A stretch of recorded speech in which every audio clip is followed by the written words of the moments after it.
So if she wanted to save the children, she put up Bantay Bata.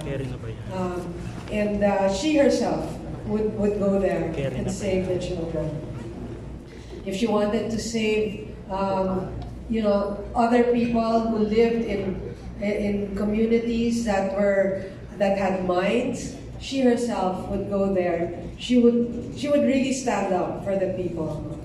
And for us, she was really a model, a beacon of light, a model. And whenever I would hear her speak and make presentations like this, I would always tell her at the end, "Jens, I'm going to vote for you." She goes, "What? I'm not running." I said, "Well, whatever you're running for, I'm going to vote for you." But she never did run for anything. Except for the Pasig and the mining, but she did so much, no? And for us, we believe that many of the things that she stood for, we will continue to stand for as well. Her legacy will definitely live on in our hearts, and also in those of the people that she's helped and will continue to help because of all the programs that she instituted all over the country. Many of us don't realize or didn't realize how many people she really helped with the programs she did, with even just talking to them.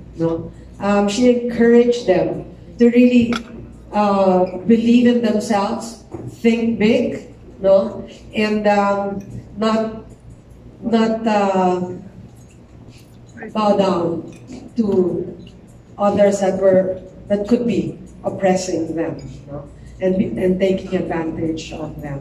And so for us, definitely, her legacy will live on.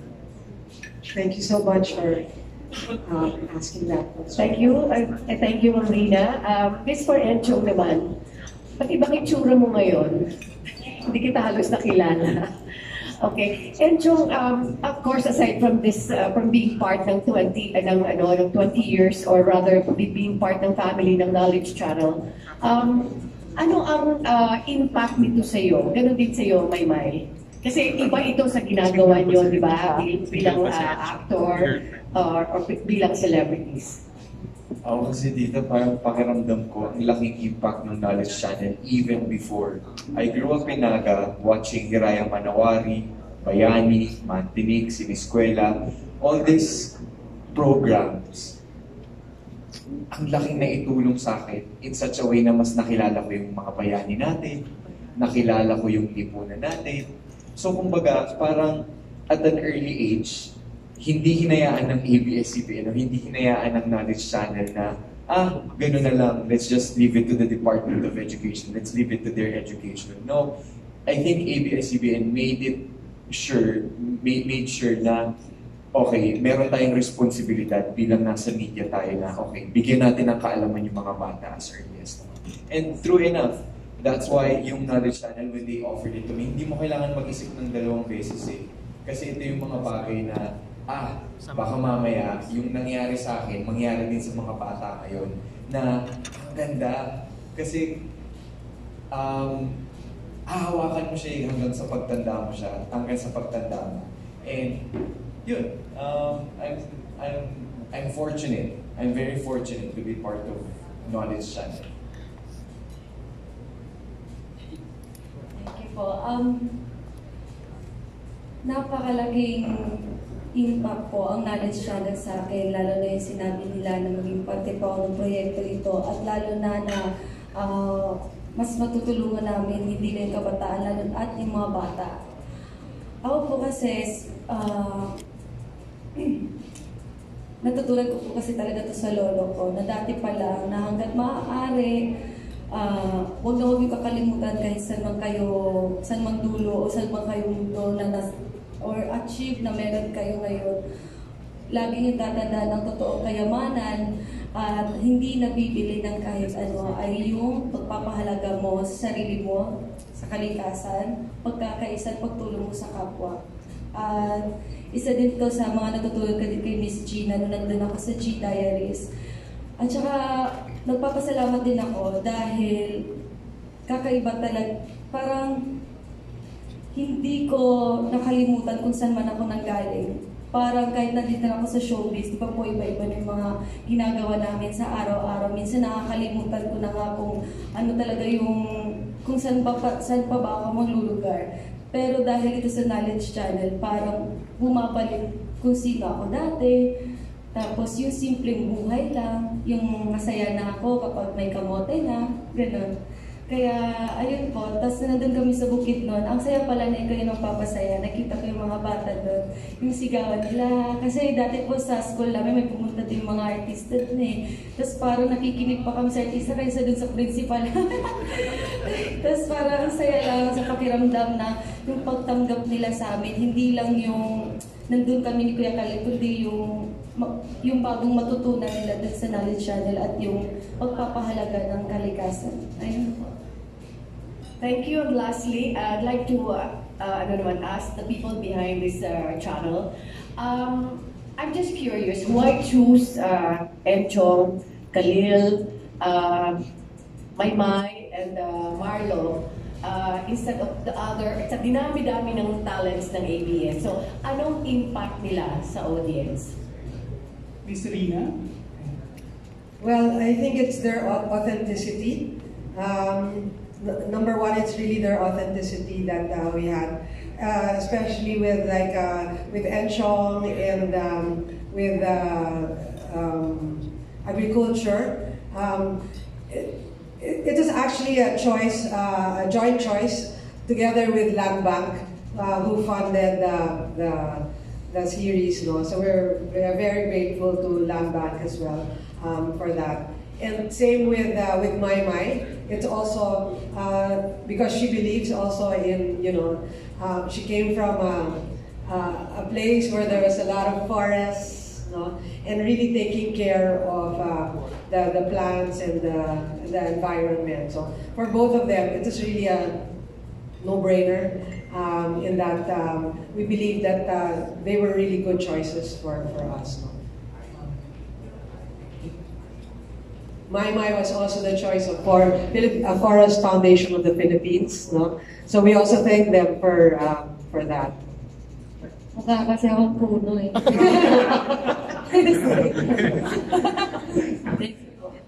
Thank you, Inay Astor. We'd like to welcome the head of corporate communications. Ito ang napakamabungan, Mr. Kane Cho. Hi, Sir Kane. And we are down to our last two questions. We have a question from Tito Mario Bautista of People's Journal and Malaya. Hello. Hello, Mai. Hello po. Hindi ka na ma-reach. Tignan mo, international model ka na. Tapos ngayon, host ka pa ng Knowledge Channel. Thank diba? you po. And I would like to congratulate you kasi napanood ko yung Hello, Love, Goodbye. I think ang laki nang na-contribute mo dun sa movie. Nadalo ka pang beauty queen. Opo, yung totoo nga po, wala sa script yun, sir. Totoo talaga yung reaction ko doon. Sabi ko talaga po ba? Ayun po, nanalo daw ako doon. Yay! At nawala po talaga ako. Naligaw. Yun ang, actually, yun itatanong ko. Ano ba nangyari sa iyo talaga nung bigla kang nawala sa movie at natagpuan ka na lang ni Alden? Kasi po, yung movie po kasi, di ba po, pinoportray yung mga buhay ng mga OFW. At isa po ako sa bagong salta, tapos gusto mag-OFW. Tapos, ako yung OFW na sumuko. Na hindi ko pinili yung path ng pagiging OFW. Kasi karamihan po ngayon nandun sa Hong Kong na kaedad ko lang po nag-DDH na po sila. So, anong nangyari sa'yo? Nawala ka? Nangyari po yata, hindi na. Nangyari po sa akin, parang hindi po ako masaya siguro sa pagiging DH. Parang mas gusto ko pang mangarap ng bigger. So, mas gusto kong pagpatuloy ko ano yung natutunan ko ng koleyo kasi graduate po ako ng koleyo. Alam mo, Akala ko nga nung umalis si Katrina nagpunta ng Canada, kayo na ni Alden ang magkakatuloy. Ay, Diyos ko po. Umalis pa ako una bago po si Miss Catherine. So, okay po yung pet. So sana kung may part room, masama ka ulit. Oo nga po. Tapos doon na naman ako sa Canada. Kung may part man po, sana po makasama pa rin po ako. So what else are you doing aside from this? Di ba may bago kayong soap ni Edward? Sir? Di ba may bago kayong soap ni Edward? Aside from this, what else are you doing? May upcoming concert po kami. Ngayon September 27 po yan. At makakasama po na po si Dudong. Kakaiba lang po dito kasi dati po mag-isa lang ako. Ngayon may kasama na po ako. Kailan may ano? May kasama na po ako. Si Edward po. September 27. September 27 po. Sa New Frontier Theater po na dati po Kia Theater. So wala kayong soap na bago? Hindi ko pa po alam. Sa ngayon po, yun po muna focus namin, yung concert po. Kung meron man po, alam niyo na. As a fashion model, saan ka ulit na mag-show? Nag-audition na po ako sa New York Fashion Week. Tapos hindi ko po alam kung sakali man po. Hindi pa po, Diyos ko, hindi po muna palagpag mga po wala. Hindi po biro kasi yun. So parang hindi ko pa po talaga alam kung sakali mo matutuloy yun. Good luck, my best wishes. Thank you po. So, si Enchong naman, you were very good in Elise. Napanood ko, ang ganda talaga. So, aside from hosting agriculture, what else are you doing? Ano po, sir, meron po kaming pelikula sa pista ng pelikulang Pilipino, yung Circa, na makakasama ko si... Oh, mamaya ang press ko nun Opo. So, makita-kita po ulit tayo. Hindi na kita interviewin dito, mamaya. So, yun po. Yun po. So, or any other entertainment show, wala? May isa pa po kong ginawang pelikula, but I think that's for Metro Manila Film Fest naman po. Which one? Pepe at si Pipito. So, it's a movie for kids also. So, without us, so you're doing movies. Opo. Okay. And since your show is about agriculture, what do you think is happening to the farmers now with the prices of rice falling down? And what do you think? Do you think the government is doing enough for our farmers? Mahaba-haba kong usapan yan. Pero siguro po kung may iiwan man akong mensahe, naalala ko po, kung hindi po ako nagkakamali, si dating Pangulong Magsaysay po, di ba pinush niya yung Filipino first? So kung pwede po sana natin gawin sa gobyerno natin ngayon na unahin muna yung mga Pilipino, hindi lang pagdating sa agriculture, unahin din natin sa trabaho, unahin din natin sa lupain natin, di ba? Kung kaya natin unahin yung kapwa kababayan natin, gawin natin kasi I will always go back to wala naman kung tutulong sa atin kundi tayo-tayo rin lang eh. So kung pwede ho natin, kung pwede ho ng gobyerno protektahan at pahalagahan yung mga kababayan natin, gawin po sana natin. Well, very well said. Thank you very much. Thank you, Kuya. By the way, congratulate lang natin si Maymay dahil Hello, Love, Goodbye ang highest grossing Filipino film of all time. Congratulations! Yan. Okay, we are down to our last question. Ito ang huling magtatanong ay lumaki sa Bayani, Hiraya, Manawari at Matili. Kung iba kundi si John Michael Bueno at Kumagka. Alright. Siguro kay Miss Agus yung question ko. I'm pretty interested in the Wikaharian program, specifically because it's talking about language and culture. Are you going to be able to also not just teach Tagalog but also English as a medium? Because of course, as you said earlier nga, na medyo may kakulangan din about the English language. Will that be inculcated in the show? Well, for Wikaharian, we focus on teaching, reading, and appreciating Filipino language and Filipino children's literature. There's a separate program for English, which will be coming out soon also. So the medium per se is just only Filipino. The medium also, the subject, the approach in teaching reading is specialized in reading in Filipino. So that's what we're going to teach in this program. How much of it is going to be, because we've seen the performances earlier, you have puppets. How much of it will be cartoons? How much of it will be like that? Well, would you like to answer? Okay. Based on the episodes that I've seen so far, parang hati po eh. There's animation and there's also scenes that are happening in the set. So parang 50-50 po, parang. Siguro kay Enchong, when you went out to also talk to the farmers, were you parang na-encourage ka ba na magkaroon din in some way ng business aligned with farming, agriculture per se? Actually, bago dumating yung agriculture, I invested in a farm. It's an organic dragon fruit farm. So, I bought 1,000. At kailangan din tayo. Hindi, ang tawag dito. So, I invested there and sabi ko nga, there's a way on how to kasi hindi, no-brainer siya eh. For me, hindi mo kailangan siyang pag-isipan ng 2 beses kasi unang-una, it's food supply. Number 2, you're taking care of the environment. So yung mga ganong bagay, parang feeling ko dapat kung may mag-offer man sa inyo, go for it. Di ba?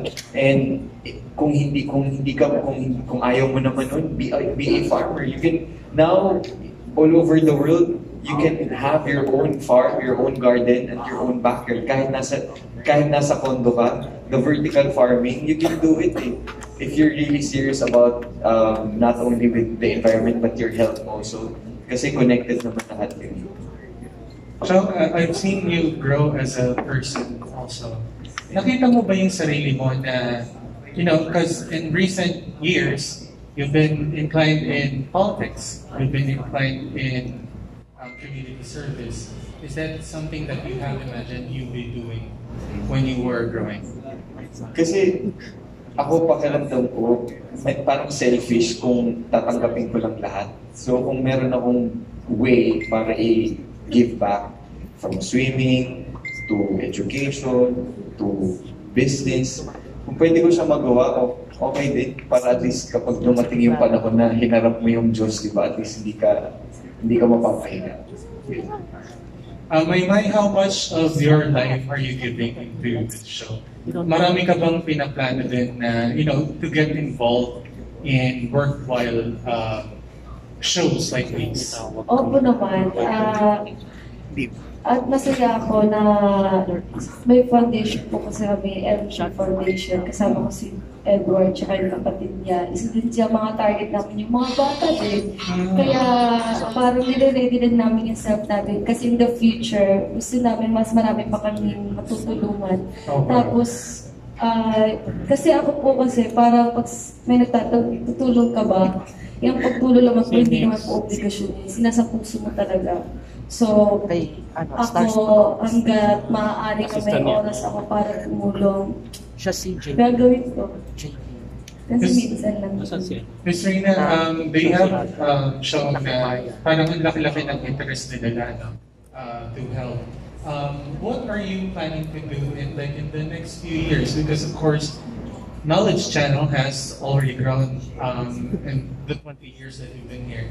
But anong plan po ninyo in the future aside from these shows?